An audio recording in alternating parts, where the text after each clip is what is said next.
What is up, guys, and welcome to the Meeple Minded podcast, the podcast where we talk all things tabletop gaming.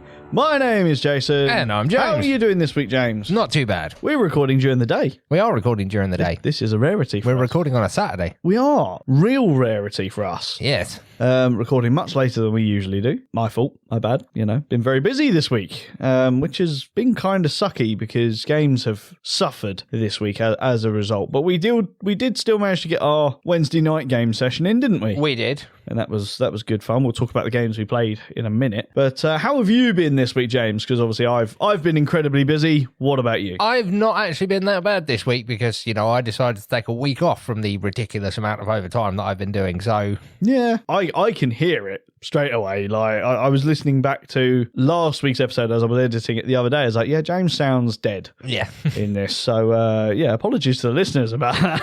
But James has been killing himself with overtime. Yes. So got to get the pennies in, but yes, I needed a week of normalcy. Yes. And as much relaxation as possible. Yeah, maybe try and, go a little bit easier on that overtime, James. Like have your day off, for example, will be a good start. And don't do too many extra hours after your normal full-time shift. Excellent sort of working advice there from the Frizz. Yes.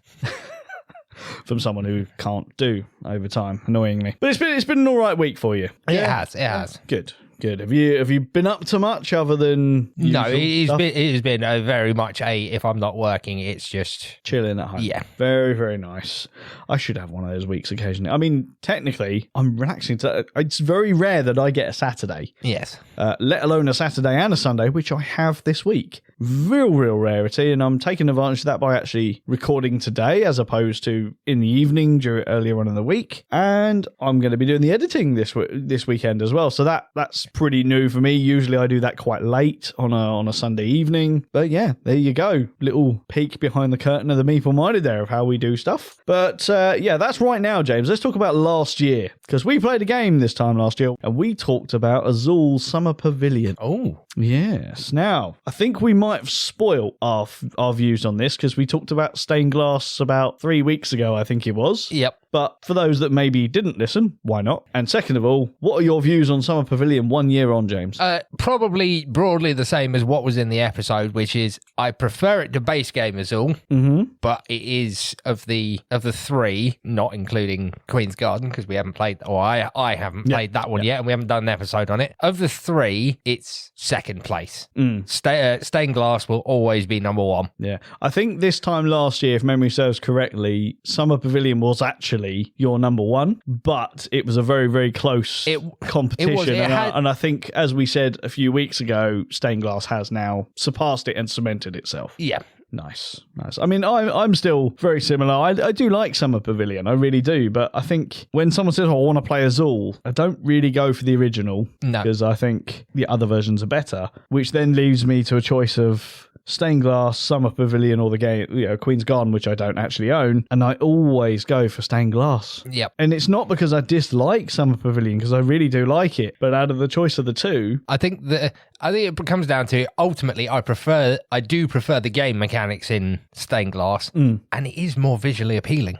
It is actually. I think I would agree with you on that. I think Summer Pavilion for me, when the board is full, it's probably more appealing because you've got all those lovely sort of diamond shaped tiles as opposed to the ones that literally look like you could eat them because they look like they've come out of a pack of Starburst. Yep. But even in the gameplay, stained glass just looks a little bit better. Yep. But as I said, at the end of the game, Summer Pavilion looks better. So it's a bit sort of swings and roundabouts when it comes to visuals. But for gameplay, for me, I think I just prefer stained glass and that progression of the board in the sense of, I've completed the first side of this, so now I can flip it. Yep. And now I've got something else I need to do. It's the glazer to me. I love that mechanic of that extra bit of thought of I have to actually think about where this little guy is going to be. Yeah, exactly. But that being said, the pro over stained glass for me in Summer Pavilion is that bonus that you get. It's like, I've surrounded this, therefore I get an extra tile from this bonus section.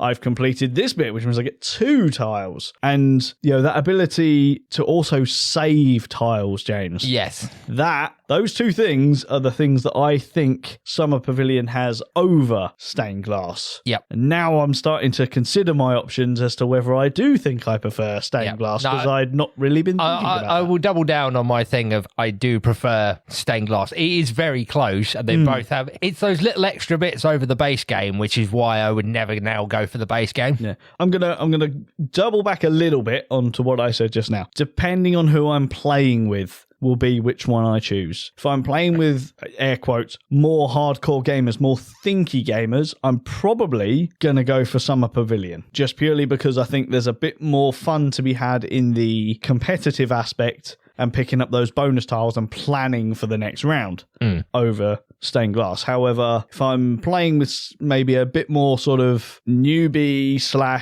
/ next level players, I'm probably going to go stained glass. So there you go. Summer Pavilion, James. Thumbs up, thumbs down? Thumbs up. Thumbs up. Perfect. Same for me. Game we played last year as all Summer Pavilion. So, James, this week we've played a fair few games. We have. I managed to get another game of Legendary in, and we won, which was nice. But let's talk about 3 of the games that we both played this week. Starting off with Reign of Cthulhu. Reign of Cthulhu. Now, this isn't your first play of this game, is It is not. Second play? Second play. Second play of this game. So obviously Reign of Cthulhu using the pandemic system. You still haven't played the original The pandemic. Gateway game. Which I really do need to break you into that at some point. But yeah, we've been playing Reign of Cthulhu, which is a pandemic system game. Did you enjoy it this week, James? Because we introduced it to our good friend Ant-Man at our Wednesday night gaming. We did. I do enjoy it. It's a fun little game. How did you find this time playing it compared to when we first played it? Oh, it went hideously wrong, didn't it? It wasn't as easy this time, was it? No. I mean, yeah, we got beaten quite quickly. Yes. Well, I say quickly. We got about 35 minutes of gameplay? Yep. Before Cthulhu literally reared their ugly head and... Consume the world. And consume the world, yes. Yeah, sorry. Yeah, no, we didn't do too well on that. I thought we were doing really well because we got one of those gates closed really early on. Yep. In fact, that was you. It was me. In fact, I think all of the gates closed were you. Yeah, they were, because we were, doing what we were supposed to do and playing to the character's strengths. Yeah, we were playing well as a team, in fact. We did a lot of changing over of cards and all that kind of stuff, and yet we still lost. We did. So, I think if memory serves, that last turn was just brutal. We ended up with 2 Shaggoths appearing. And they both went straight into a gate. Yeah, they both spawned like right next to the 1 or 2 remaining open gates. And then the next card that was drawn out was like, oh yeah, Shaggoth moves. Okay. Yeah, game over. Can't win on this one. So yeah, that was quite brutal this time. I think we need another couple of plays of that because it is good fun. And no doubt we're going to do an episode on that very, very soon, in fact. Yep. So that was Reign of Cthulhu. We also got to play Alien Encounters deck building game for the first time, James. Now, we've both played Marvel Legendary. Alien Encounters is obviously another legendary game. How did you find that one in comparison? It's very different. It is incredibly different, isn't it? I think we were discussing this, and there are definitely aspects of it I like. The main one being that you have a character card and your character can die. Yeah, actual health in the game rather than just wounds that gum up your hand. That was definitely something new and very, very interesting. And we were trying to figure out, is there a way that they could maybe port this into Marvel Legendary? And I know we differ on that opinion because I don't want them to. Yeah. And I think you would like to see that in there. I would, because I thought it was a really good mechanic. I think it was a good mechanic, and it definitely suits that game and maybe all of the encounter games, because I've not played many of the encounter games.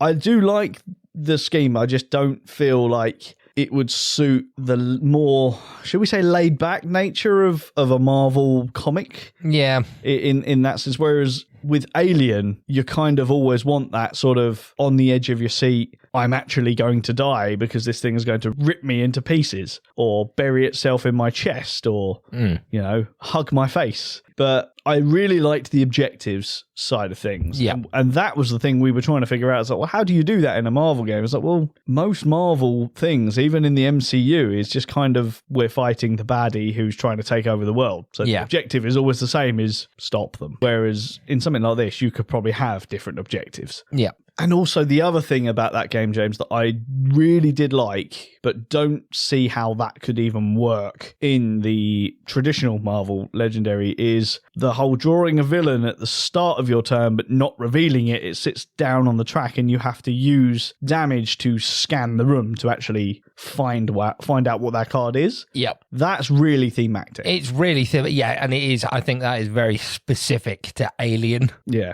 I really enjoyed it for a first time play. It's definitely a game I'd like to try again. Yeah. But for me personally, I still prefer the original Marvel Legendary. What about you? I would actually lean more now towards the Alien one. I'm so tempted to kick you out of this house right now, James.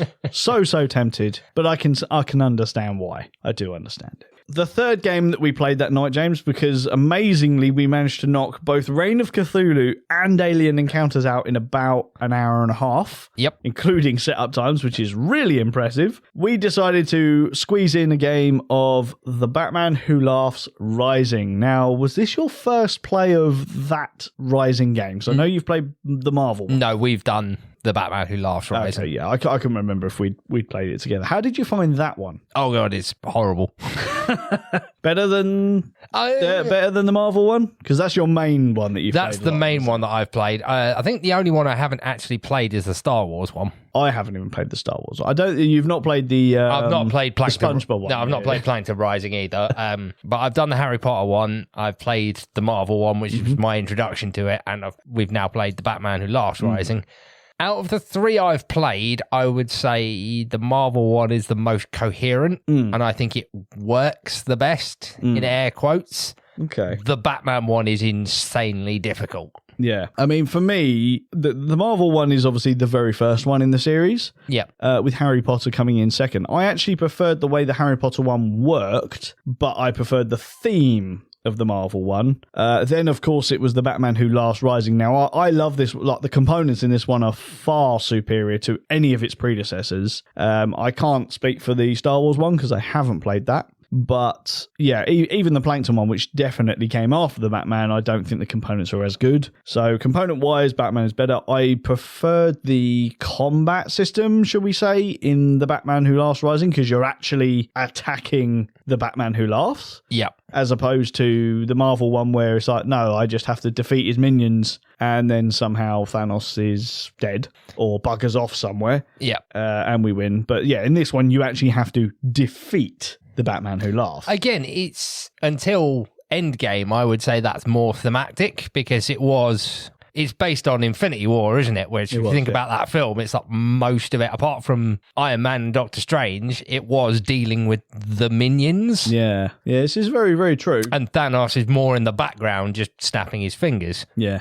I mean, that's literally all he did. I mean, why were we scared of him? He was literally just clicking his fingers. He might have been humming along to a tune. But what I can't decide whether I like it or not from the Batman that Laughs Rising is the way it sets you up to fight him and the very limited amount of time you actually have to beat him. Yeah. Yeah, I mean, that would be my one criticism, I would say, of that particular game, because the whole Rising series is you can only hit a villain once per turn or per player turn. And by the time the Batman Who Laughs Rising comes out, you only have a very limited time in order to actually defeat him. And that could be the equivalent of 6 turns. Yeah. And that's if you're lucky, because obviously you get, I think basically on the Dark Knight track, you have essentially 6 cubes worth of time in order to beat him. Yeah. But at the start of every player turn, you're rolling a die, which could add nothing, 1 or 2 cubes to that track. There's only one side that is nothing. I believe there's 2 sides which add 1, and then another. That'd be 3 sides of 1, 2 sides. 3 sides of 1, and then 2 sides of 2. And if your luck is terrible, and I've rolled a 2, you've rolled a 2, and Ant-Man's rolled a 2, oh, well, game over, because we can only hit him once per turn. Yeah. I think that's just a little bit too restrictive. Yeah. For me. But however, we did figure that if with the bonuses you get throughout the game, you could stockpile the minus things from that track. But that's only if you draw them. Yeah, but we were also spending because I got one pretty early, and we were like, well, what's the point? Why do we want to send that track backwards? Because he won't come onto the board to give us our victory condition until the tracker reaches his card. Yeah. So why would we, if anything, we'd want to accelerate that track up till that point. But then, it's like, and then we get 6 cubes to beat him. Yeah. That's not a lot of time. Yeah, there's a lot of sort of thought and management that goes into that game, I think. So I think we need some more plays of that. And that's another game I'd like to actually do an in-depth discussion about on an episode, because I think we could probably have a good conversation about that. I mean, we've just spent a good five minutes talking about it here, so that's definitely going to be one I think we'll talk about in the future. Yep. But yeah, that was a good game night on Wednesday, James. Very good game night. And at the end of the night, we were trying to figure out, what should we talk about this week, James? And we set upon a game that we've been playing, I wouldn't say a fair bit recently, but we've played it enough over the past 5-6 months that I've owned the game. And that's Kabuto Sumo, which is the game that we're going to be talking about today. So are you ready to have a conversation, James, about Kabuto Sumo? Let's do it. Let's do it. Okie dokie, guys. So, Kabuto Sumo, what is it? Well, it's a dexterity fighting style game that utilizes slide and push mechanics, released by Board Game Tables, which is, I believe, now known as Allplay, in 2021. The game is designed to be played by 2 to 4 players, aged 6 and up, with a playtime of around 15 to 30 minutes. At the time of recording, the cheapest I could find this game today was actually on the second-hand market for £25, but this game has an RRP of $39.99. In Kabuto Sumo, players assume the role of sumo wrestling bugs, fighting it out for dominance of the wrestling ring. Using various shaped pieces, players push their way into the ring in a strategic way that hopefully pushes their opponent to the edge of the circle ring and off of the raised platform to be declared the winner. That's a rough idea of what the objective of the game is. But James, what comes in the box when you buy Kabuto Sumo?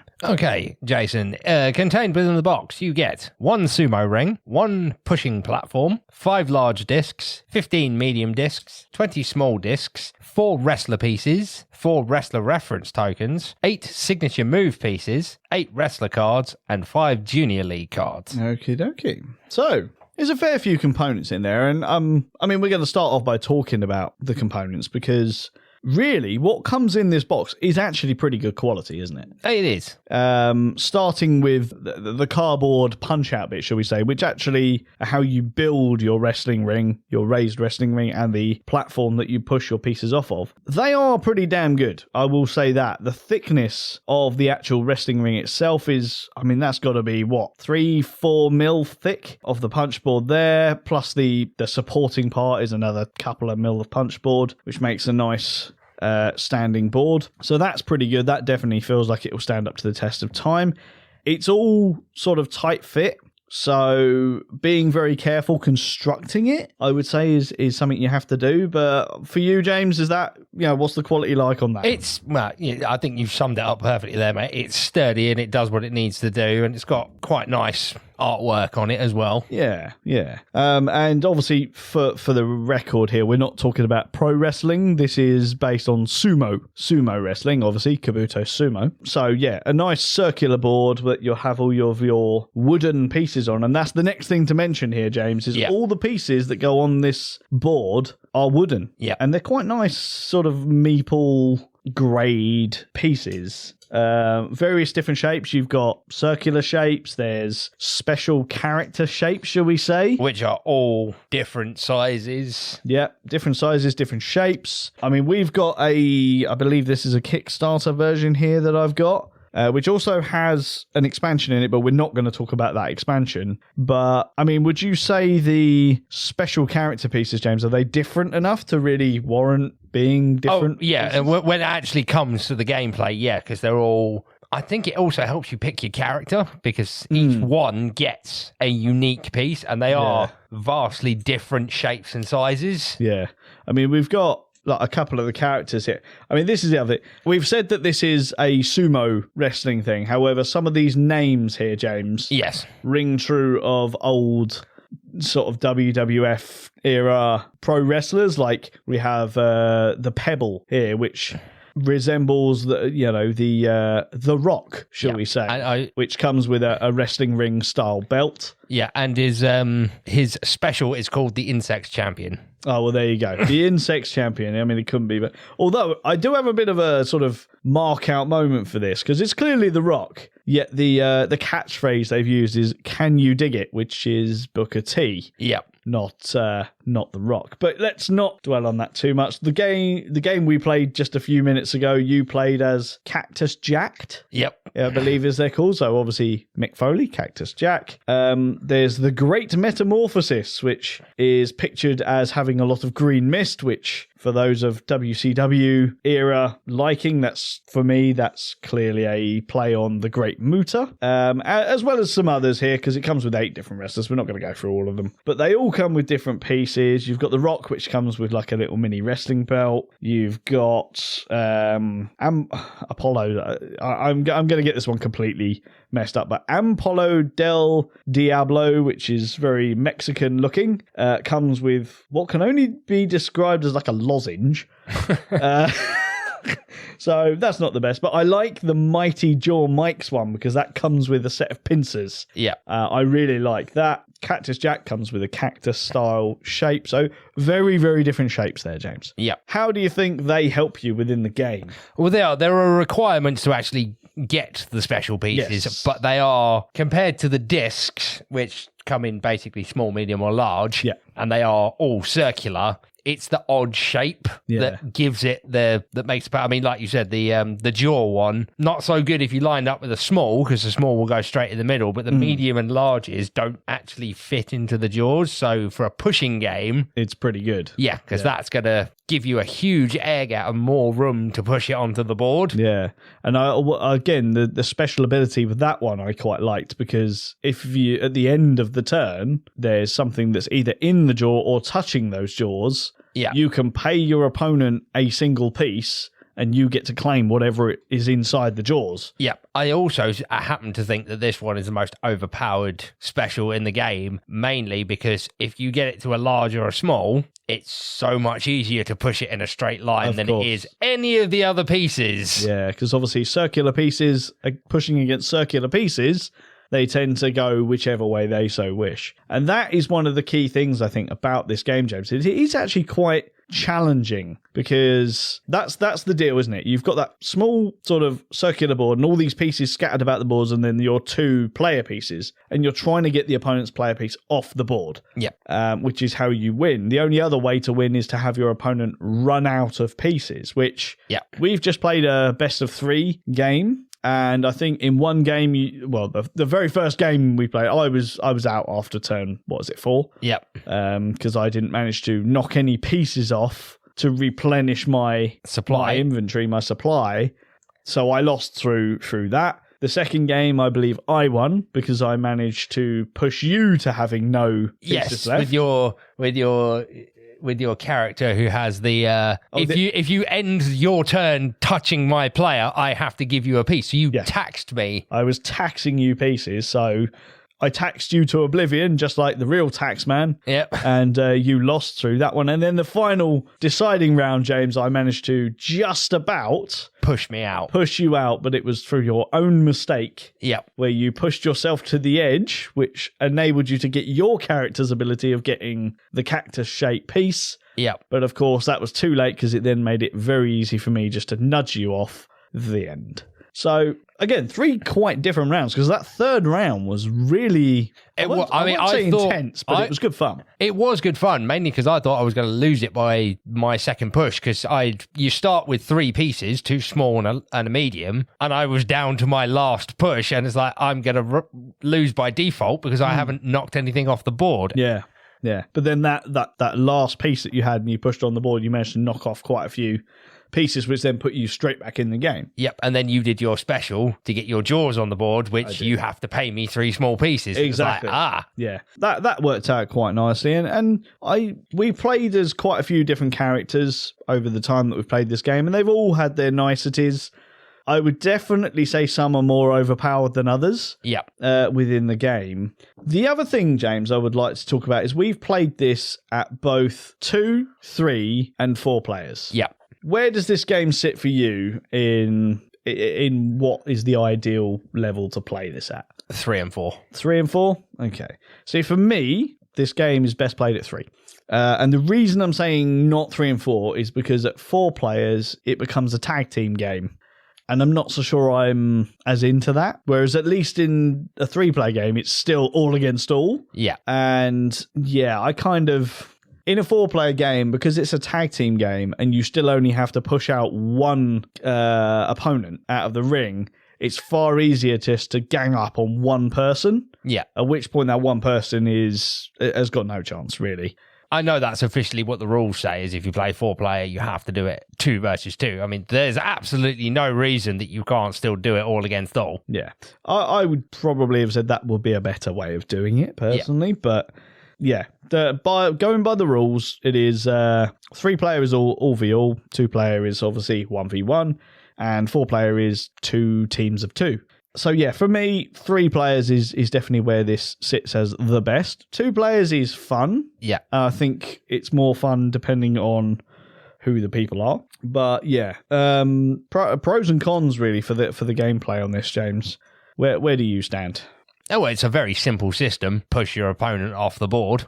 If you knock pieces off the board, attempting that, you gain those pieces, unless you knock them off trying to remove the pushing stand. Yes, the platform. Yeah, because obviously that's the thing, is this is a raised board. I mean, we're talking an inch off the thing, but that gives you a raised platform which you have to butt up against the side of the board in order to push your pieces off of. Yeah, it should also be noted, because the ring is circular, that it is sort of semicircle shaped and you can position it anywhere around the board. Correct. But if you knock pieces off trying to position the pushing ramp or pulling it away, they are just removed from the game. Yes, exactly, which does make it very difficult, because pieces being removed does make this game very, very difficult, because the idea is to keep going, you need to knock pieces off. Yeah. To replenish your inventory in order to be able to push your opponent off. But you also need the board full so that it's easier to push. Exactly. So yeah, there's pros and cons to knocking stuff off and gaining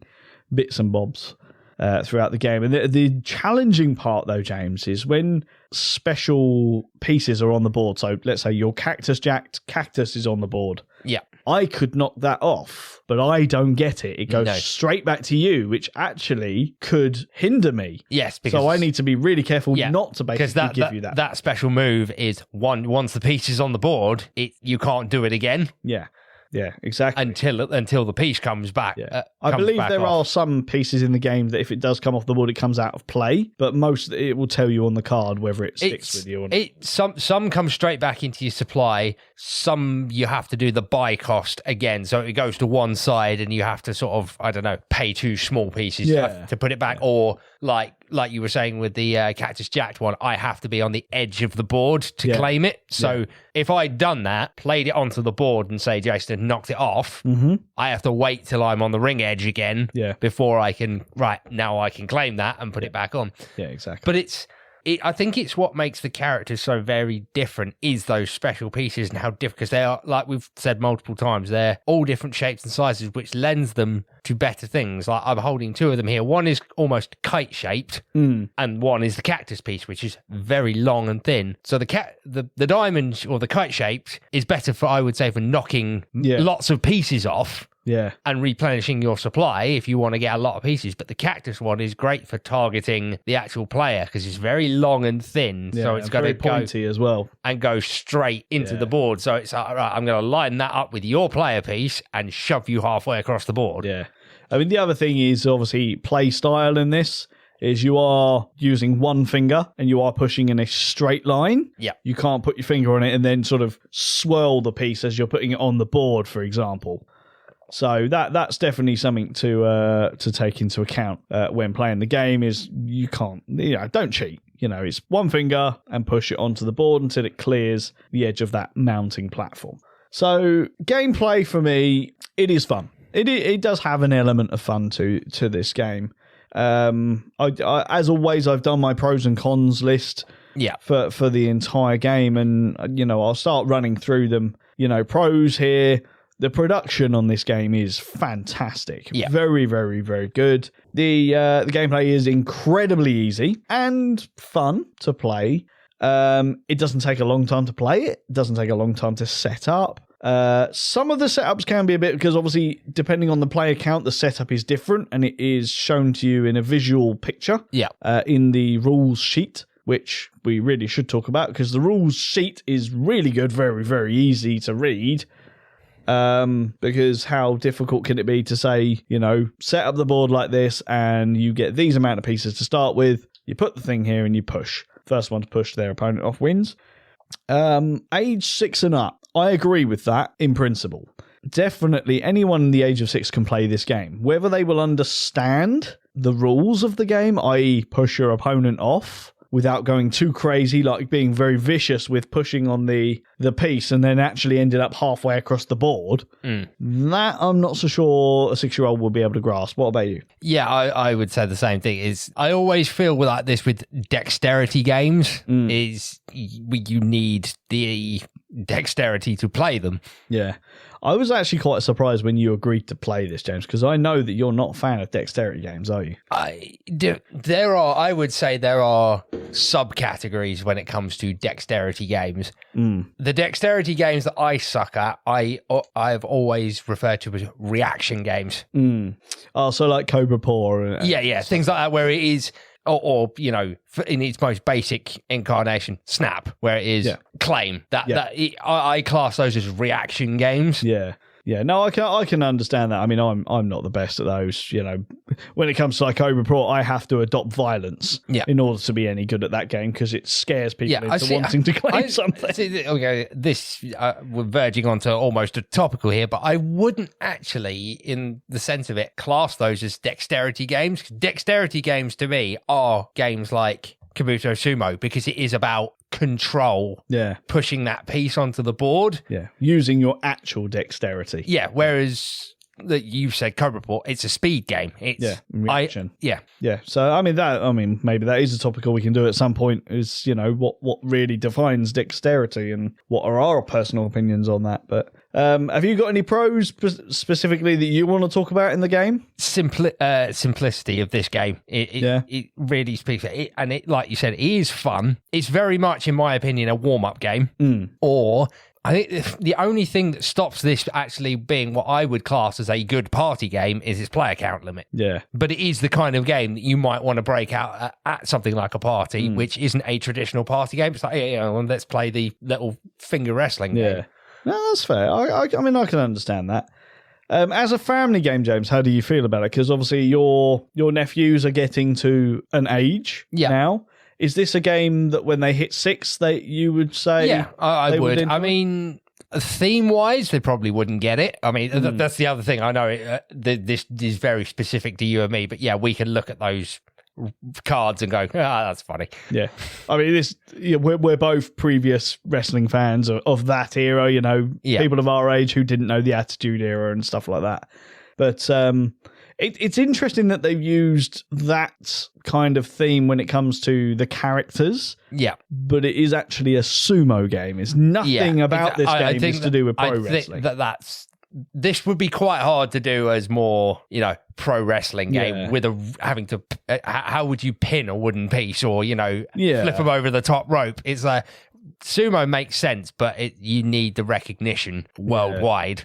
Yeah, I can understand. I mean, you could have gone maybe a Royal Rumble theme, because that's over the top rope. So maybe you could have gone that theme, but do you know what? This is quite a light-hearted, very light theme. I also get the feeling... Does the theme really matter? I also get the feeling maybe it was sumo themed to avoid maybe the lawyers having a long, hard look at it. Yeah, I guess so. Yeah. Oh, no, it's a sumo game. Yeah, obviously. Yes. I can definitely understand that. So, I've not actually played this game with my son yet. I do think he'll enjoy it, which I might try this on him next time he comes down, which is in a few weeks. So, I mean, he might enjoy this game. So, yeah, great production for me in the game. Pretty easy gameplay. There's not too much time invested in it, and providing you can pick this up at a good second-hand price, it's quite a cheap investment. I would have said, now that I've thought about it, from what you said in the intro, the con section, I'm not so sure it justifies that RRP. Despite the fact that it has got good production levels and the wooden components are very good quality, I'm not sure, especially after playing it, I would be willing to part with that RRP for this game. Well, I mean, that is top of my con list, actually, and I will actually go a bit further than yourself and go, under no circumstances is this worth £40. Yeah. You know, if you're in the States, you can pick this up for $39.99, which in English money is less. But to actually buy it in the UK, it's about £43. So we actually, at the moment, we're paying more than RRP here in the UK, and I would urge no one to pay that kind of money. But we'll get on to that in a bit, because that is my first con, is too expensive for what you get. Another con for me is I find the replayability of this game is almost non-existent. This is not a game that I want to see on the table multiple times. No. We just played a best of 3 rounds. I am happy with that now.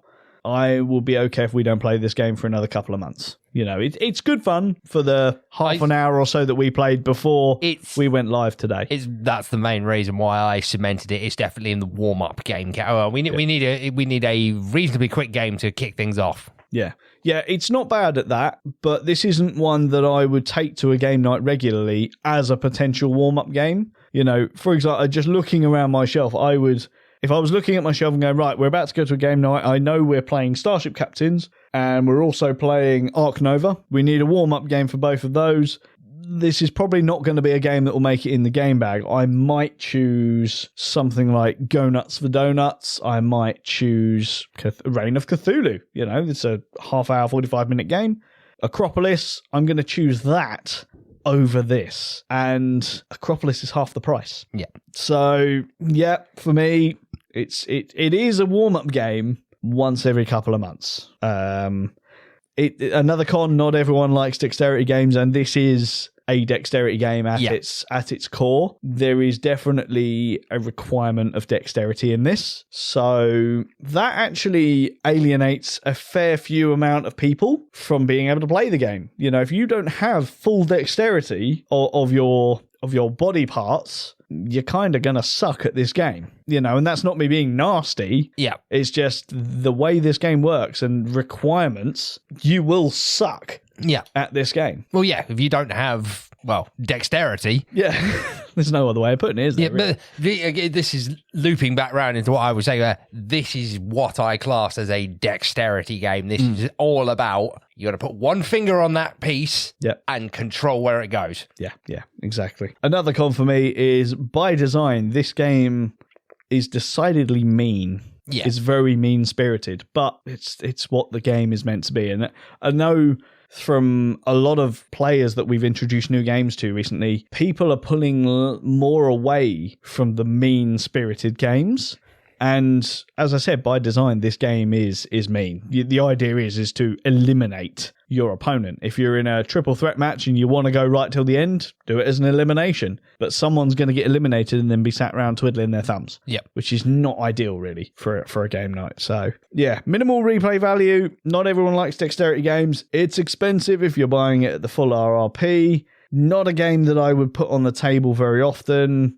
Yeah, there's a fair few negatives there from me, but offset by some of the positives that we've talked about. For me, where does it sit in the collection status? Because this is a game that I own. I did not pay full price for this. I did not back this game on Kickstarter initially. I did buy the secondhand. I got a pretty good deal on it. I have got one of the expansions at least with me, which we might have to try at some point to see if it adds anything different. But for now, this game is going to stay in the collection.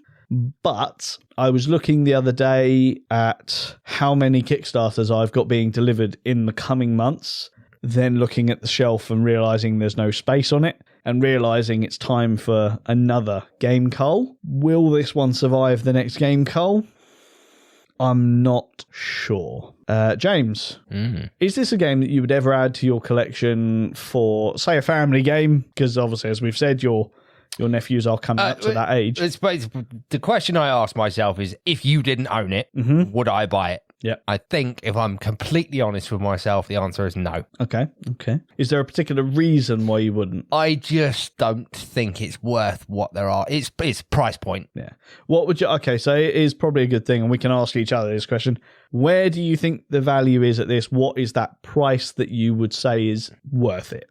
This becomes very difficult because I'm answering this question from a consumer's point of view, but I do appreciate the fact that they've gone with wooden components, which are more expensive and like the production value. I'm not quibbing that at all. The production value is 100% there. Is really good, but as a consumer who is ultimately looking and going, well, I appreciate that, but what am I actually getting at the end of the day? It's 15 to 20 quid. Yeah. Okay. I mean, I personally, I think I'd go a little bit higher, just purely because when I think about the 15 quid range, you start looking at things like Cover Your Assets, which sits at 15 quid. Card games sit about that. So I'll allow a little bit extra for all of these lovely components. I would go 20 to 25. 30 is too much. Just purely because what else is out there for 30 quid? I mean, Ticket to Ride, you can start picking up around that sort of price. You know, a lot of the, Meeple Land, you can pick up for 30 quid. You could pick up, as we said, Acropolis can be picked up for a 20 to 25. There's more gameplay involved in that. Azul, most of the Azuls can be picked up for 30 quid. Yeah, you're in the price point of those kind of games, and it's like, any one of those you've just listed, you would buy over this. Yes. Yeah, I think so. And you'd get more playability out of those. So it's a really tough one because this game sits between small box and normal size box game. It's halfway between. And that's where it needs to sit on its price, but it's not. It's actually sat in big game box price. So, big game, that's... when I say big game, I'm referring to Ticket to Ride size box price, not Ank or anything like that. Not big box game, behemoth box. This is just normal size box game, and it should be below that price. I think that's where I'm sitting on it. So, is it worth your time and money? I think we've answered that, James. If you can get it at a cheap enough price, yes, it's not too bad. Don't expect to be playing it all the time because you're not going to get that kind of replayability out of it. But if you can pick this up for second hand, 15 to 20 quid, brand new 20 to 25, I think it's worth it. What about you? Yeah, I would say maybe 15 to 20 was a little bit lowball. Yeah. On reflection, maybe 20 to 25 is a bit more reasonable. I mean, as I said, it becomes difficult because we've spent so much time recently talking to local game designers and manufacturers, and it's like, yes, as the consumer, you just don't take into account the production, because you're just looking at it and going, well, that's not my problem. I mean, it's something, again, this is actually going to be, behind the curtain here, guys, this is going to be a topical in the very near future. Probably the next topical we do, maybe, is going to be us reflecting on how we're stuck in the old days, really, of what board games should cost. Because things have changed. And I will be sitting here going, oh my God, a game for £60, that's expensive. But it's not now. That's the norm. And it's because the production has gone up. So, yeah. But it's just... That being said, this was made before a lot of those production hikes, James. Yeah. So...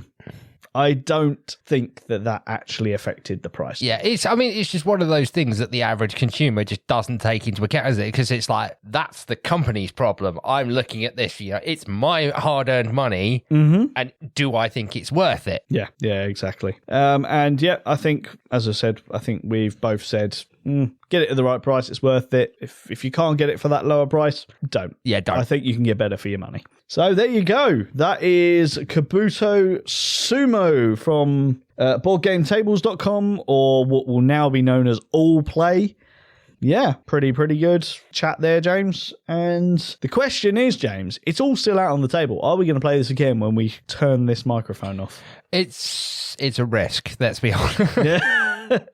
I mean, we're quite competitive, and I know that you're not. You've been sitting there building the hatred for me throughout this entire recording. I have. You know I can't believe you beat me through taxation.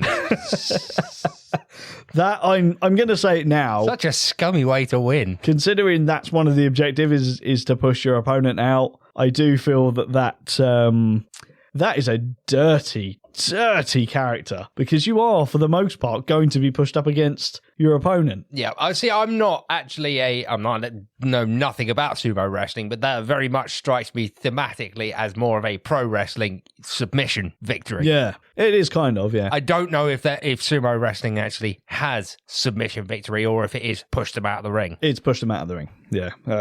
As a proud and card-carrying fat man, I fully support sumo wrestlers in their fight to, push the other fat person out of the ring. But saying that, I mean, everyone says sumo wrestling is for fat people. It's really not. If you actually watch proper Japanese sumo wrestling, some of them aren't fat. They're just quite strong, So, but yeah, for the most part, it's big men slapping meat and pushing the other one out. So, great fun. I recommend anyone watch sumo wrestling because it is great fun. But yes, shall we leave it there, James? Let's do it. Let's go and play a game. Till next week, guys, I have been Jason. And I've been James. Join us next week for more tabletop gaming goodness. Ta-ta and goodbye.